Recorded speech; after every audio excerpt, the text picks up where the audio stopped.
نهرا تسيل عذبا كماء السلسبيل ومذكرا. Assalamualaikum warahmatullahi wabarakatuh.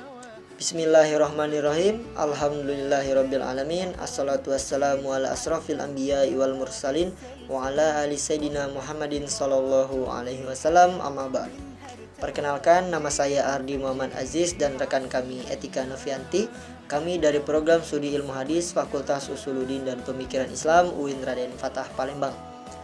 Kami membuat video ini untuk melengkapi tugas akhir dari mata kuliah Hadis Dakwah dan Tarbiyah, yang mana kelompok kami akan membawakan makalah yang bertemakan memperoleh ilmu pengetahuan dalam dimensi hadis.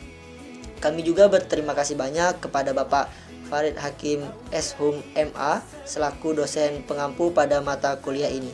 Untuk pemaparan yang pertama akan dipaparkan oleh Etika Novianti. Kepada rekan kami Etika Novianti, kami persilahkan. Assalamualaikum warahmatullahi wabarakatuh.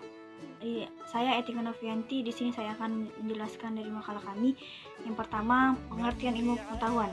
Kata ilmu merupakan kata yang berasal dari bahasa Arab, yaitu masdar dari kata alama yang memiliki arti mengetahui. Sedangkan lawan kata dari ilm adalah jahal yang berarti ketidaktahuan atau kebodohan. Ilmu yang dimaksud dalam pembahasan ini ialah ilmu pengetahuan yang diturunkan Allah kepada Rasulnya yang berupa petunjuk dan keterangan. Dalam hal ini Rasulullah Shallallahu Alaihi Wasallam bersabda yang artinya, barang siapa yang menghendaki kebaikan kepadanya, niscaya Allah akan pahamkan tentang agamanya. Hadis riwayat muttafaqun alaih.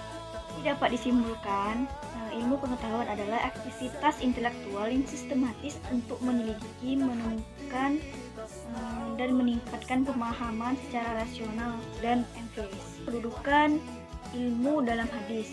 Islam merupakan agama wahyu yang sangat menjunjung tinggi kedudukan ilmu.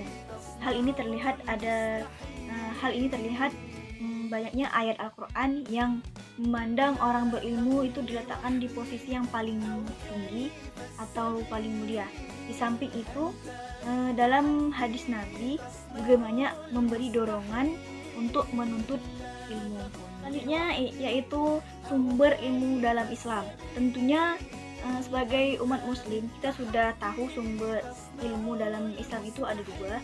Yang pertama itu hadis dan Al-Quran.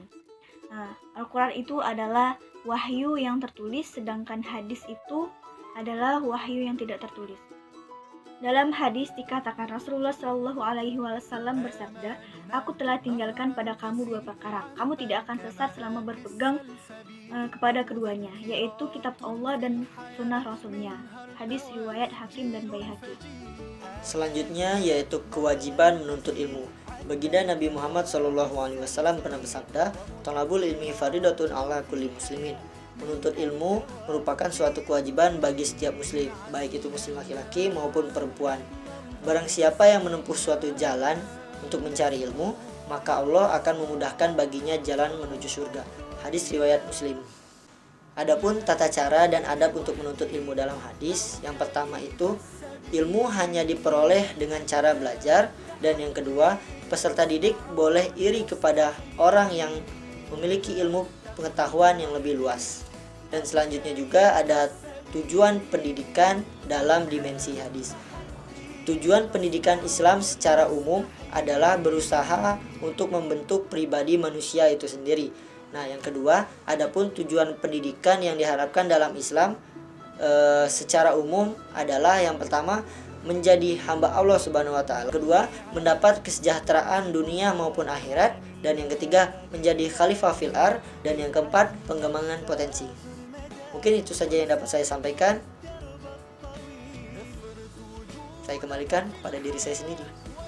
Nah, jadi kesimpulannya yaitu secara istilah pengetahuan berarti lawan dari ketidaktahuan. Sumber ilmu pengetahuan tak lain dan tak bukan bersumber dari Sang Pencipta seluruh alam, yaitu Allah Subhanahu wa taala, yang mana sumber ajaran bagi umat Islam itu sendiri yaitu Al-Quran dan As-Sunnah.